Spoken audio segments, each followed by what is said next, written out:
നമസ്കാരം. എല്ലാവർക്കും സഹകാരി rice പ്ലസിന്റെ current affairs ക്ലാസ്സിലേക്ക് സ്വാഗതം.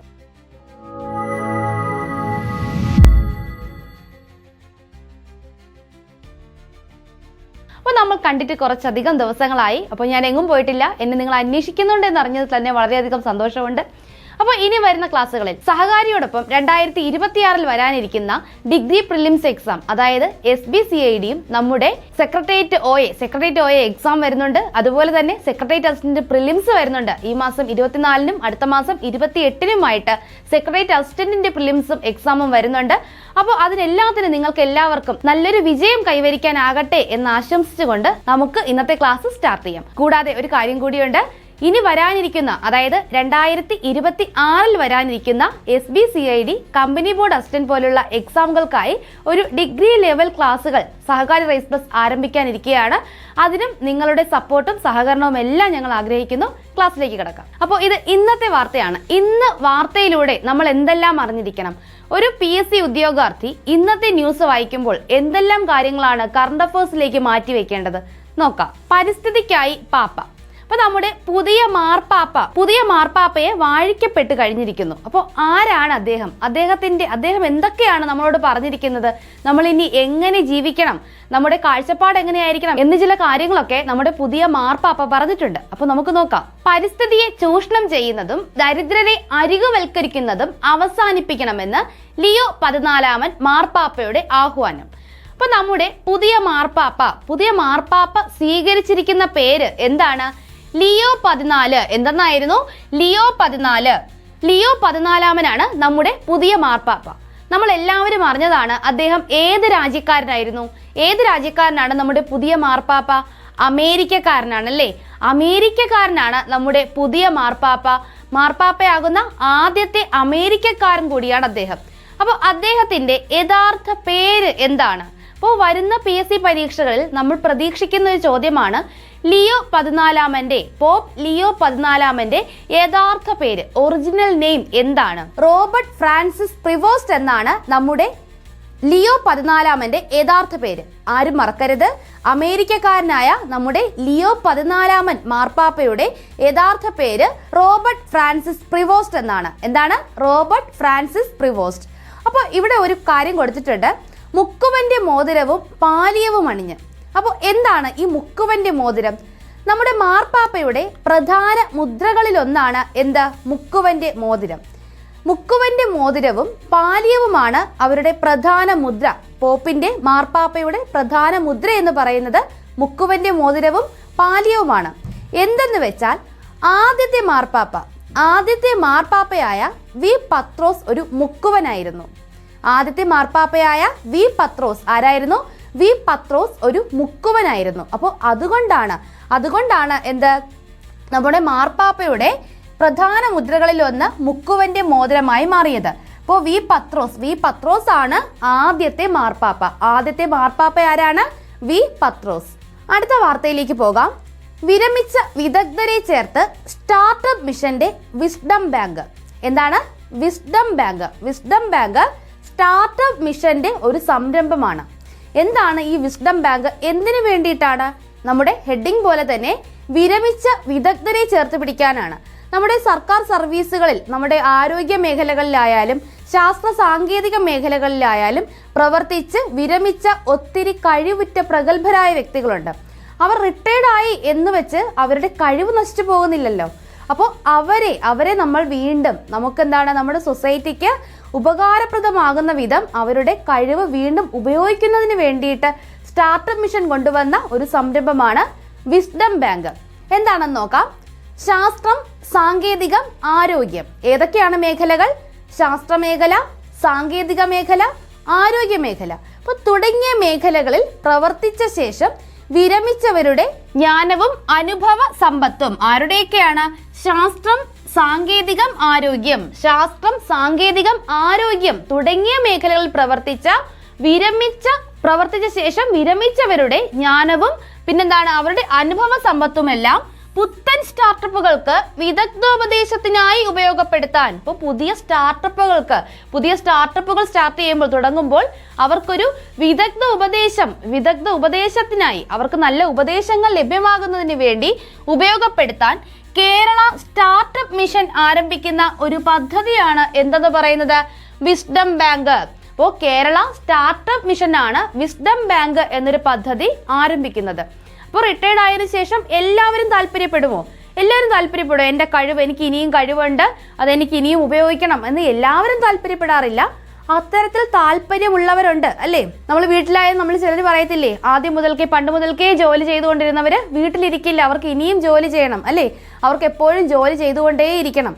അപ്പോൾ അങ്ങനെ ഒരു മൈൻഡ് ഉള്ളവര് എല്ലാ മേഖലകളിലും ഉണ്ട്.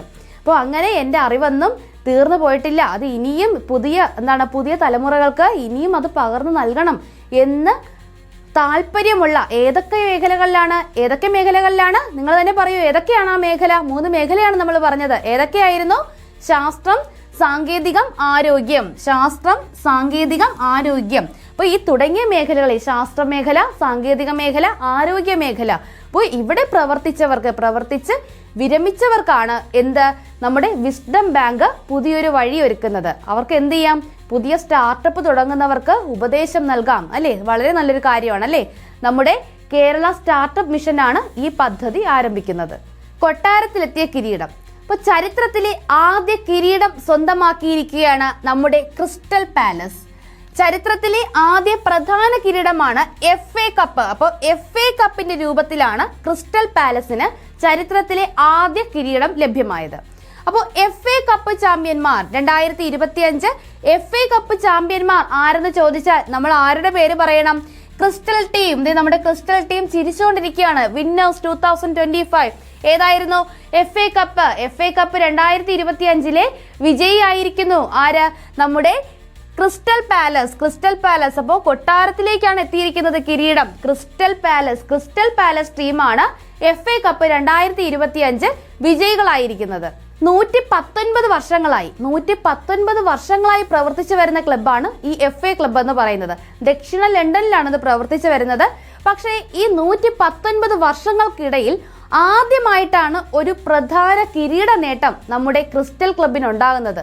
അപ്പോൾ എന്തുകൊണ്ടാണ് ഇതിന് ഇത്രയും പ്രാധാന്യം എന്ന് വെച്ചാൽ 119 വർഷങ്ങളായി പ്രവർത്തനം ആരംഭിച്ച ഒരു ക്ലബ്ബ്, 119 വർഷമായി പ്രവർത്തിച്ചു കൊണ്ടിരിക്കുന്ന ഒരു ക്ലബിന് ചരിത്രത്തിൽ ആദ്യമായിട്ട് ഒരു പ്രധാന കിരീടം, ഒരു കിരീടവും ലഭിച്ചിട്ടില്ലെന്നല്ല, ഒരു പ്രധാന കിരീടം ലഭിച്ചിരിക്കുകയാണ്. FA കപ്പ് ലഭിച്ചിരിക്കുന്നു. അപ്പോൾ ഇവർ തോൽപ്പിച്ചത് ആരെ എന്ന് കൂടി നമ്മൾ അറിയണ്ടേ? അപ്പോൾ FA ക്ലബ്ബ് ലഭിച്ചത് ക്രിസ്റ്റൽ പാലസ് ടീമിനാണെന്ന് നമ്മൾ പറഞ്ഞു. എങ്കിൽ ഇവർ ആരെങ്കിലും ഒരാളെ തോൽപ്പിച്ചിട്ടുണ്ടാവുമല്ലോ. ആരെയാ തോൽപ്പിച്ചത്? Manchester city. ആരെയാണ് തോൽപ്പിച്ചത്? മാഞ്ചസ്റ്റർ സിറ്റിയെയാണ് തോൽപ്പിച്ചുകൊണ്ട് ക്രിസ്റ്റൽ ക്ലബ് ടീം കിരീടം നേടിയിരിക്കുന്നു. ഏതിലാണ്?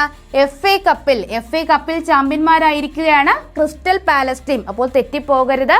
2025 FA കപ്പ് കിരീടം നേടിയത് ക്രിസ്റ്റൽ പാലസ് ടീമാണ്. ഏതാണ്?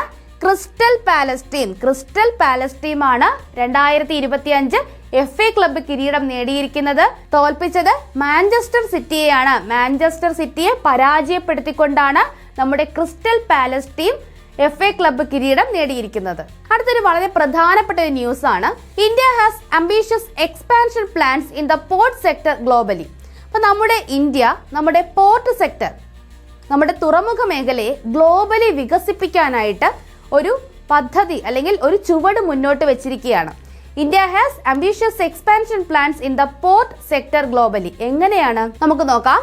India is seeing a strategic expansion of its port infrastructure and management capacities on a global scale. ഒരു ഗ്ലോബൽ സ്കെയില് നമ്മുടെ ഇന്ത്യ നമ്മുടെ പോർട്ട് ഇൻഫ്രാസ്ട്രക്ചർ ആൻഡ് മാനേജ്മെന്റിനെ എക്സ്പാൻഡ് ചെയ്യാൻ നോക്കുകയാണ്. അപ്പോൾ ഇതിന് പ്രധാനമായിട്ട് നമ്മുടെ ചബഹർ തുറമുഖത്തെ വികസിപ്പിച്ചുകൊണ്ടാണ് ഇന്ത്യ ഇത് ചെയ്യുന്നത്. അപ്പോൾ ചബഹർ തുറമുഖം എവിടെയാണ്? കഴിഞ്ഞ ഒരുപാട് PSC പരീക്ഷകളിൽ ചോദിച്ചൊരു ചോദ്യമാണ്. ചബഹർ തുറമുഖം ഏത് രാജ്യത്ത് സ്ഥിതി ചെയ്യുന്നു? ഇറാനിലാണ്. എവിടെയാണ്? ഇറാനിലാണ് ചബഹർ തുറമുഖം സ്ഥിതി ചെയ്യുന്നത്. അപ്പോൾ നമ്മുടെ ഇന്ത്യ നമ്മുടെ തുറമുഖ മേഖലയെ ഗ്ലോബലി എക്സ്പാൻഡ് ചെയ്യാൻ പോവുകയാണ്.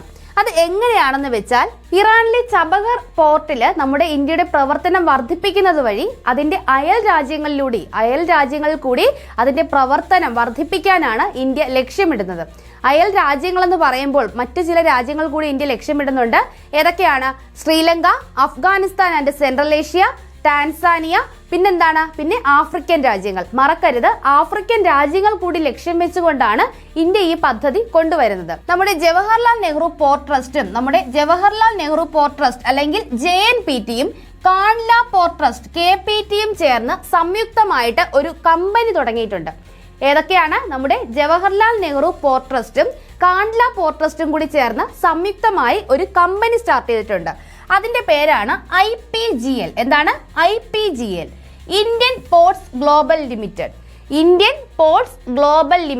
IPGL അഥവാ ഇന്ത്യൻ പോർട്സ് ഗ്ലോബൽ ലിമിറ്റഡ് എന്ന ഒരു സംയുക്ത കമ്പനി രൂപീകരിച്ചിട്ടുണ്ട്. അപ്പോൾ ഇതിന്റെ കീഴിലാണ് നമ്മൾ ഈ പദ്ധതികളെല്ലാം തന്നെ വിപുലീകരിക്കുന്നത്. അപ്പോൾ നമ്മുടെ ഇന്ത്യയുടെ പോർട്ട് സെക്ടറിനെ എന്ത് ചെയ്യുകയാണ്? ആഗോളതലത്തിൽ എക്സ്പാൻഡ് ചെയ്യുകയാണ്. ഏത് കമ്പനിയുടെ ആഭിമുഖ്യത്തിൽ? ഏതായിരുന്നു അത്? IPGL, Indian ports global limited. 2 തുറമുഖങ്ങളുടെ സംയുക്തമായിട്ടുള്ളൊരു പദ്ധതിയാണ് IPGL. ഏതൊക്കെയാണ് ആ തുറമുഖങ്ങൾ? ഏതൊക്കെയാണ്? Jawaharlal Nehru port ട്രസ്റ്റും Kandla port ട്രസ്റ്റും. Jawaharlal Nehru port ട്രസ്റ്റും Kandla port ട്രസ്റ്റും ചേർന്നാണ് ഇത്തരമൊരു മുന്നേറ്റം അല്ലെങ്കിൽ ഇത്തരമൊരു പദ്ധതി നടപ്പിലാക്കുന്നത്. അപ്പൊ മറന്നു പോകരുത്, IPGL-ലാണ് ഈ ഒരു എക്സ്പാൻഷൻ കൊണ്ടുവരുന്നത്. ഏതൊക്കെ പോർട്ട് ട്രസ്റ്റുകൾ ചേർന്നാണ്? ഏതൊക്കെയാണ്? ജവഹർലാൽ നെഹ്റു പോർട്ട് ട്രസ്റ്റും കാൺല പോർട്ട് ട്രസ്റ്റും ചേർന്നിട്ടാണ് IPGL നിർമ്മിച്ചിരിക്കുന്നത്. ഇപ്പൊ ഈ IPGL-ലാണ് ഈ ഒരു പദ്ധതി നമ്മുടെ ഈ ചബഹാർ തുറമുഖം വഴി ബാക്കി ഏതൊക്കെയാണ്? ആഫ്രിക്കൻ രാജ്യങ്ങളിലും Afghanistan, central Asia, Tanzania, Sri Lanka, Iran തുടങ്ങിയ രാജ്യങ്ങളിലൊക്കെ നമ്മുടെ പോർട്ട് ഫെസിലിറ്റി വിപുലീകരിക്കാൻ, എക്സ്പാൻഡ് ചെയ്യാനായിട്ട് സഹായിക്കുന്നത് ഏതാണ്? IPGL-ന്റെ കീഴിലാണ് ഇത് നടക്കുന്നത്. മറ്റൊരു വാർത്തയിലേക്ക് കടക്കാം. Making waves in the orange economy. എന്താണ്? Making waves in the orange economy. Orange എക്കണോമിയിൽ ഒരു വേവ്സ് ഉണ്ടാക്കിയിരിക്കുകയാണ്. ഓറഞ്ച് എക്കണോമി എന്താണ്? ഈ ഓറഞ്ച് എക്കണോമി കൊണ്ട് എന്താണ് അർത്ഥമാക്കുന്നത്? ഓറഞ്ചിന്റെ വ്യാപാരം എന്നാണോ? ഒന്ന് ആലോചിച്ച് നോക്കൂ. എന്താണ് ഈ ഓറഞ്ച് എക്കണോമി കൊണ്ട് എന്താണ് അർത്ഥമാക്കുന്നത്? വരുന്ന പരീക്ഷകളിൽ നമുക്ക് ചോദിക്കാം. ഒന്നുകിൽ അത് എന്താണെന്ന് തന്നിട്ട് പല കളറിൽ എക്കണോമി നമുക്ക് തരും, അല്ലേ? ഓറഞ്ച് ഉണ്ടെങ്കിൽ നമുക്ക് വേറെ കളർ ഉണ്ടായിക്കൂടെ? Red economy, violet economy, orange economy, black economy, ഏത് വേണേലും നമുക്ക് ഓപ്ഷൻ തരാം. അതിലൊന്ന് നമ്മുടെ ആൻസർ ഓറഞ്ച് എക്കോണമിയാണ്. അപ്പോൾ എന്താണ് ഓറഞ്ച് എക്കോണമി? എന്താണിത് കൂട്ടുകാരെ? ഇത് ഓറഞ്ച് വ്യാപാരമല്ല, ഇതൊരു ക്രിയേറ്റീവ് എക്കോണമിയാണ്. എന്താണ് orange economy? Orange economy refers to the creative economy. Creative എക്കോണമിയെയാണ് ഓറഞ്ച് എക്കോണമി എന്ന പദം കൊണ്ട് അർത്ഥമാക്കുന്നത്. എന്താണ് ഓറഞ്ച് എക്കോണമി? എന്താണ്? ക്രിയേറ്റീവ് എക്കോണമിയാണ്. അപ്പൊ നമ്മുടെ രാജ്യം അല്ലെങ്കിൽ നമ്മുടെ ലോകം തന്നെ ക്രിയേറ്റിവിറ്റിയുടെ പിന്നാലെയാണ്, അല്ലെ? ഒത്തിരി പേര് യൂട്യൂബറായിട്ടും അല്ലെ സോഷ്യൽ മീഡിയ ഇൻഫ്ലുവൻസേഴ്സ് ആയിട്ടും ഒക്കെ എന്താണ് ഒരുപാട് കാശുണ്ടാക്കുന്നുണ്ട്, എന്താണ് ഒരുപാട് പോപ്പുലാരിറ്റി നേടിയിട്ടുണ്ട്. അപ്പോൾ അങ്ങനെ നമ്മൾ എന്താണ് ക്രിയേറ്റിവിറ്റിയുടെ ഒരു ലോകത്താണ് നമ്മൾ എല്ലാവരും ജീവിക്കുന്നത്. അപ്പോൾ അതുമായി ബന്ധപ്പെട്ട പദമാണ് എന്ത്? ഓറഞ്ച് എക്കോണമി എന്ന് പറയുന്നത്. അപ്പോൾ ഈ ഓറഞ്ച് എക്കോണമിയുമായി ബന്ധപ്പെട്ട് നമുക്ക് നോക്കാം. നമ്മുടെ യൂട്യൂബിന്റെ CEO ആരാണ്? യൂട്യൂബിന്റെ CEO നീൽ മോഹൻ. യൂട്യൂബിന്റെ CEO ആയിട്ടുള്ള നീൽ മോഹൻ പറഞ്ഞിരിക്കുന്നത് ഇന്ത്യയെ എന്താണ്? ക്രിയേറ്റർ നാഷൻ എന്നാണ്. ഇന്ത്യയെ ക്രിയേറ്റർ നാഷൻ എന്ന് പറഞ്ഞിരിക്കുകയാണ്. ആര്? നീൽ മോഹൻ. ആരാണ് നീൽ മോഹൻ? യൂട്യൂബിന്റെ CEO ആണ് ആര്? നീൽ മോഹൻ. അപ്പോൾ നീൽ മോഹൻ ഇന്ത്യയെ എങ്ങനെയാ വിശേഷിപ്പിച്ചത്? Creator nation. ഇവിടെ കൊടുത്തിട്ടുണ്ട് creator nation of the world എന്നാണ് ഇന്ത്യയെ ആര് വിശേഷിപ്പിച്ചത്? നമ്മുടെ യൂട്യൂബ് CEO ആയ നീൽ മോഹൻ വിശേഷിപ്പിച്ചത്. യൂട്യൂബ് CEO ആയ നീൽ മോഹൻ ഇന്ത്യയെ വിശേഷിപ്പിച്ചു എന്തെന്നാണ്? Creator nation. എന്താണ് വിശേഷിപ്പിച്ചത്? Creator nation of the world എന്നാണ് യൂട്യൂബ് CEO ആയിട്ടുള്ള നീൽ മോഹൻ ഇന്ത്യയെ വിശേഷിപ്പിച്ചത്. അപ്പോൾ നിങ്ങൾ ആരും ഇനി ഓറഞ്ച് എക്കോണമി എന്താണെന്ന് മറക്കില്ലല്ലോ. ഓറഞ്ച് വ്യാപാരമല്ല. എന്താണ് ഓറഞ്ച് എക്കോണമി എന്ന് പറയുന്നത്? ക്രിയേറ്റീവ് എക്കോണമിയാണ്. ക്രിയേറ്റീവ് എക്കോണമിയെ റെഫർ ചെയ്തുകൊണ്ടുള്ള പദമാണ് എന്തെന്ന് പറയുന്നത്? Orange economy. അപ്പോൾ മറക്കരുത്, യൂട്യൂബിന്റെ CEO ആരാണ്? നമ്മൾ ഇനി ഓരോ തവണ നിങ്ങൾ നമ്മുടെ ക്ലാസ് കാണാനും യൂട്യൂബിൽ കയറുമ്പോഴും ഓർക്കണം, യൂട്യൂബിന്റെ CEO ആരാണ്? നീൽ മോഹനാണ് യൂട്യൂബിന്റെ CEO എന്ന് പറയുന്നത്. അദ്ദേഹമാണ് പറഞ്ഞത് എന്തെന്നാ? ഇന്ത്യയെ എങ്ങനെ വിശേഷിപ്പിച്ചു? ക്രിയേറ്റർ നാഷൻ എന്ന് വിശേഷിപ്പിച്ചു. ഇന്ത്യയെ ക്രിയേറ്റർ നാഷൻ എന്ന് വിശേഷിപ്പിച്ചത് നീൽ മോഹനാണ്. മറ്റൊരു സ്പോർട്സ് ന്യൂസ് ആണ്, നോക്കാം. India beats Bangladesh in the under nineteen SAFF summit clash. അപ്പോൾ ഇന്ത്യ അണ്ടർ-19 സാഫ് സമ്മിറ്റ് വിജയിച്ചിരിക്കുകയാണ്. ഇപ്പോൾ 2025 അണ്ടർ-19 സാഫ് സമ്മിറ്റ് വിജയി ആരെന്ന് ചോദിച്ചാൽ ആരാണ്? ഇന്ത്യയാണ് വിജയി. ആരെയാണ് പരാജയപ്പെടുത്തിയത്? ബംഗ്ലാദേശിനെയാണ്. ബംഗ്ലാദേശിനെ പരാജയപ്പെടുത്തിക്കൊണ്ട് സാഫ് ചാമ്പ്യൻഷിപ്പ് ആര് നേടി? ഏത് സാഫാണ്? Under-19 SAFF championship നേടിയിരിക്കുകയാണ് India. അപ്പോൾ നമ്മൾ വിജയിയെ പഠിക്കുമ്പോൾ തീർച്ചയായും പരാജയപ്പെട്ടതും ആരെന്ന് ഓർക്കണം. അണ്ടർ-19 സാഫ് ചാമ്പ്യൻഷിപ്പ് വിജയി ഇന്ത്യയാണ്, പരാജയപ്പെട്ടത് ബംഗ്ലാദേശാണ്. ബംഗ്ലാദേശിനെ പരാജയപ്പെടുത്തിക്കൊണ്ട് 2025 അണ്ടർ-19 സാഫ് ചാമ്പ്യൻഷിപ്പ് വിജയിയായിരിക്കുകയാണ് ഇന്ത്യ. അടുത്ത വളരെ പ്രധാനപ്പെട്ട ഒരു ന്യൂസ് ആണ്. British climber scales Everest for 19th time as non Sherpa guide. അപ്പോൾ നമുക്കറിയാം, നമ്മൾ എവറസ്റ്റ് കൊടുമുടിയിലോട്ട് കയറുമ്പോൾ നമുക്ക് ചില ഷെർപ്പമാരുടെ സഹായമുണ്ട്. അപ്പോൾ അവരുടെ ഗൈഡൻസിലാണ് നമ്മൾ എവറസ്റ്റ് കൊടുമുടിയിലേക്ക് എത്തുന്നത്. അപ്പോൾ അങ്ങനെ ഷെർപ്പന്മാരുടെ സഹായം ഇല്ലാതെ എത്രാമത്തെ തവണ? 19ാമത് തവണയും എവറസ്റ്റ് കൊടുമുടി കയറിയിരിക്കുകയാണ് ആര്? കെന്റൺ കൂൾ. ആരാണ്?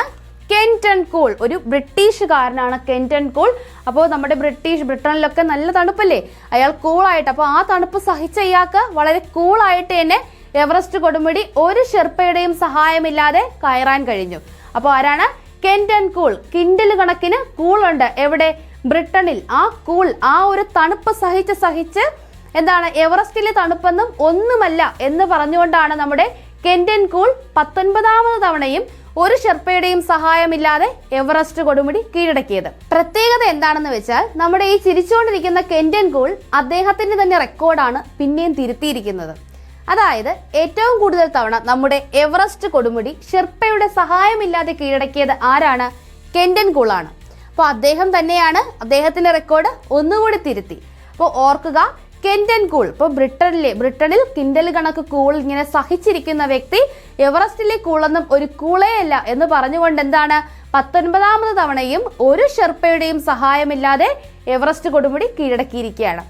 അപ്പോൾ ഈ വാർത്തയിൽ തന്നെ കൊടുത്തിട്ടുണ്ട് എവറസ്റ്റിന്റെ ഉയരം എത്രയാണെന്ന്. എത്രയാണ് നമ്മുടെ എവറസ്റ്റ് കൊടുമുടിയുടെ ഉയരം? എത്രയാണ്? ഒരുപാട് PSC പരീക്ഷകൾ ചോദിച്ചിട്ടുള്ളതാണ്. 88-49 മീറ്റർ. 88-48 എന്ന് നമ്മൾ പണ്ട് പഠിച്ചിട്ടുണ്ട്. തിരുത്തുണ്ട്, 1 മീറ്റർ ചെറുതായിട്ടൊന്ന് കൂടിയിട്ടുണ്ട്. 88-49 8849 മീറ്റർ ആണ് നമ്മുടെ എവറസ്റ്റ് കൊടുമുടിയുടെ ഉയരം എന്ന് പറയുന്നത്. അപ്പോൾ ഇദ്ദേഹം പലതവണ എവറസ്റ്റ് കൊടുമുടി കീഴടക്കാൻ മുന്നേ ശ്രമിച്ചിട്ടുമുണ്ട്, പരാജയപ്പെട്ടിട്ടുമുണ്ട് കേട്ടോ. അതായത് 2014 ആ സീസൺ ക്യാൻസൽ ചെയ്തതുകൊണ്ട് അദ്ദേഹത്തിന് കഴിഞ്ഞില്ല. എന്തുകൊണ്ട്? 16 ഷെർപ്പമാരെ കൊല്ലപ്പെട്ടത് കൊണ്ട് 2014 ആ സീസൺ ക്യാൻസൽ ചെയ്തു. 2015 ഒരു എർത്ത് ഉണ്ടായി, അതിനെ തുടർന്നും ക്യാൻസൽ ചെയ്തു.